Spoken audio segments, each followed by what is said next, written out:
예수를 나의 구주 삼고 성령과 피로써 거듭나니 이 세상에서 내 영혼이 하늘의 영광 누리도다.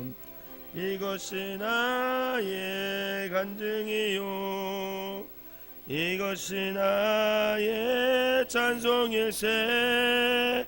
나 사는 동안 끊임없이 구주를 찬송하리로다. 온전히 주께 맡긴 내 영 사랑의 음성을 왕래하는 것과 하늘의 영광 보리로다. 이것이 나의 간증이요 이것이 나의 찬송일세. 나 사는 동안 끊임없이 구주를 찬송하리로다. 주 안에 기쁨 누림으로 마음의 풍랑이 잔잔하니 세상과 나는 간 곳 없고 구속한 주만 보이도다. 이것이 나의 간증이요 이것이 나의 찬송일세. 나 사는 동안 끊임없이 구주를 찬송하리로다.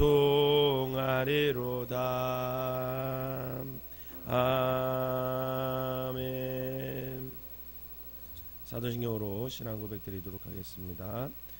전능하사 천지를 만드신 하나님 아버지를 내가 믿사오며 그 외아들 우리 주 예수 그리스도를 믿사오니 이는 성령으로 잉태하사 동정녀 마리아에게 나시고 본디오 빌라도에게 고난을 받으사 십자가에 못 박혀 죽으시고 장사한 지 사흘 만에 죽은 자 가운데서 다시 살아나시며 하늘에 오르사 전능하신 하나님 우편에 앉아 계시다가 저리로서 산 자와 죽은 자를 심판하러 오시리라. 성령을 믿사오며 거룩한 공예와 성도가 서로 교통하는 것과 죄를 사하시는 것과 몸이 다시 사는 것과 영원히 사는 것을 믿사옵나이다. 아멘.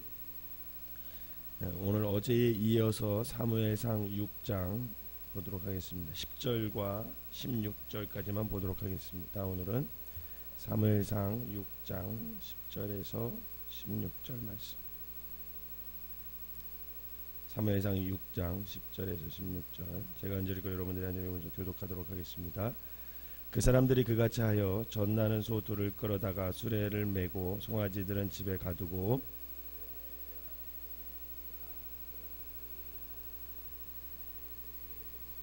암소가 베스메스 길로 바로 행하여 대로로 가며 갈 때에 울고 좌우로 치우치지 아니하였고 블레셋 방백들은 베스메스 경계선까지 따라가니라.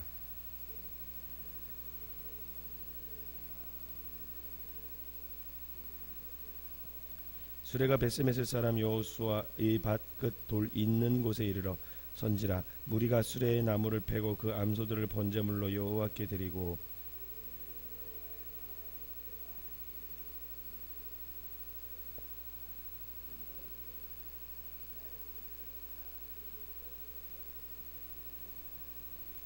가지겠습니다. 블레셋 다섯 방백이 이것을 보고 그날에 에그론으로 돌아갔더라. 아멘. 어제에 이어서 계속 사무엘상 6장을 통해 함께 우리가 말씀을 보고 있습니다.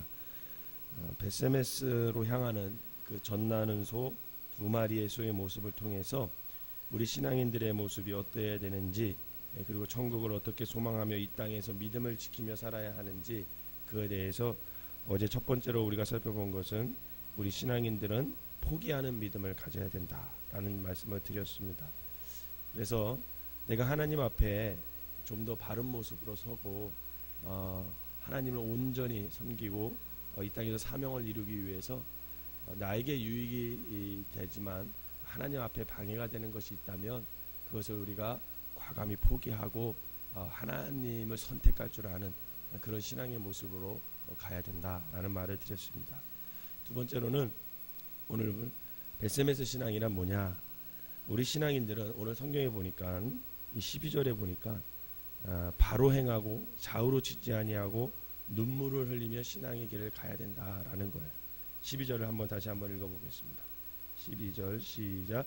암소가 베세메스 길로 바로 행하며 대로로 가며 갈 때에 울고 좌우로 치우치지 아니하였고 블레셋 방배뜨는 베세메스 경계선까지 따라가니라. 아멘. 오늘 본문에서 보니까 암소 두 마리가 베세메스로 향하면서 좌우로 치우치지 않고 바로 가는 모습을 볼 수 있습니다. 바로 이 모습이 저와 여러분들의 신앙의 모습이 되시기를 주님의 이름으로 축원합니다. 하나님을 믿는다고 하면서도 우리가 세상의 유혹에 너무 쉽게 넘어지고 또 안 믿는 사람들처럼 똑같이 생활한다면 우리는 믿음이 있다 이렇게 말할 수가 없을 것입니다. 내가 신앙이라고 하면서 세상 사람들과 똑같은 방법으로 살아간다면 우리는 아마 세상 사람들에게 웃음거리가 될 수밖에 없는 거죠.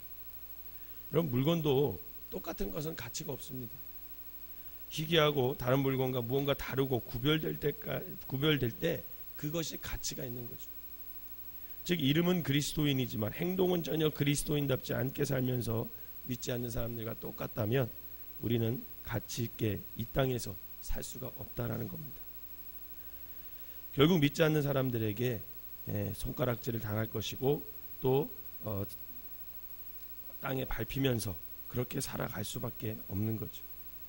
그렇기 때문에 신앙인이라면 부유하든지 가난하든지 기쁘든지 슬프든지 또 행복하든지 불행하든지 그 모든 형편을 아시는 그 주님만을 바라보면서 좌우로 치우치지 아니하고 바로 행하면서 우리 예수님만을 바라보면서 신앙의 길을 가야 된다라는 겁니다.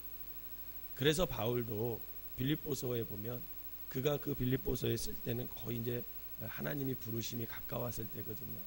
그럼에도 불구하고 그는 나는 표대를 향하여 계속 내가 달려간다. 그렇게 고백을 한 게 바로 거기에 이유가 있습니다. 그래서 생활 가운데 우리가 그리스도의 향기를 내면서 살아야 돼요.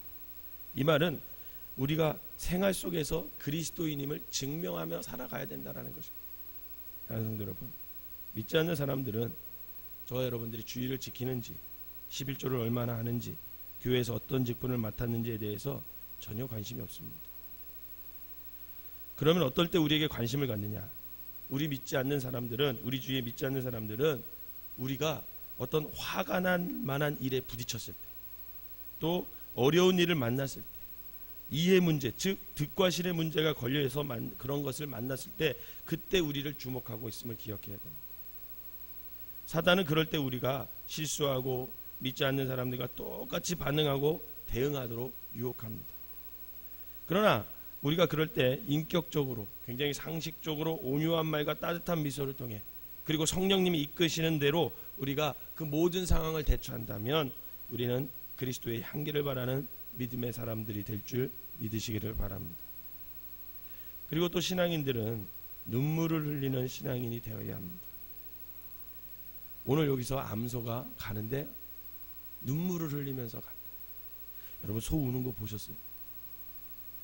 제가 어렸을 때 우리 오촌 당숙 할아버지가 소를 키우셨어요. 소를. 그런데 소 우는 것을 제가 딱 한 번 봤어요. 소가 언제 우냐면 팔려갈 때 울어요. 소가 잘 기르다가 우시장에 끌려가는 날 소가 알아요. 그러면 그 큰 눈에서 눈물이 뚝뚝 떨어지는 것을 제가 어렸을 때 보고 얼마나 마음이 아팠는지 몰라요. 여러분, 소가 왜 사람의 말을 잘 듣는지 아세요? 소가 크잖아요. 사람보다 크잖아요. 근데도 불구하고 사람이 줄을 탁 당기면 굉장히 잘 따라오잖아요. 왜 그러는지 아십니까? 제가 어렸을 때 그것을 우리 오촌당숙 할아버지한테 질문했어요. 아니, 우리 사람은 되게 작고 소는 큰데 왜 소가 이렇게 사람 말을 잘 들어요, 할아버지? 그렇게 물어봤더니 우리 할아버지가 뭐라고 얘기하셨냐면 소가 눈이 크지 않느냐 그러더라고요. 예, 눈이 크죠. 그렇기 때문에 소가 큰 눈으로 사람을 보면 자기보다 더 크게 보인다는 거예요. 그래서 사람 말을 잘 따른다는 거예요. 근데 이거 거짓말이에요. 제가 어렸을 때 그걸 믿었거든요. 근데 커서 생각해 보니까 그러면 사람도 큰 눈은 자기보다 사람들이 더 커 보여야 되잖아요. 그죠? 그 우리 할아버지가 그냥 우스갯소리로 그렇게 얘기하신 건데 저는 그거를 믿고 살았어요. 근데 한 30대쯤 돼서 생각해 보니까 그 거짓말이었구나. 우리 오종 단숙 할아버지 돌아가시고 나서 생각해 보니까 그 할아버지가 나 그냥 웃으라고 한 말이었구나, 이런 생각이 들더라. 제가 어렸을 때 순진해서 그 말을 진짜 다 믿고 살았어요. 정말 눈이 커가지고 사람이 크게 보여가지고 사람 말을 잘 듣는지.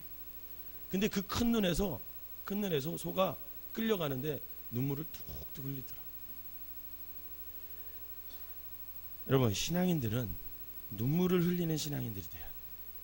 우리의 눈에서 눈물이 마르면 안 됩니다. 목회자는 성도들의 이름을 한 사람 한 사람 불러가면서 그 영혼이 하나님 앞에서 형통하기를 눈물을 흘리며 기도해야 됩니다. 또한 성도들은 목회자와 교회를 위해서 눈물을 흘리며 기도할 때 사랑이 넘치는 교회가 될 수가 있는 거죠.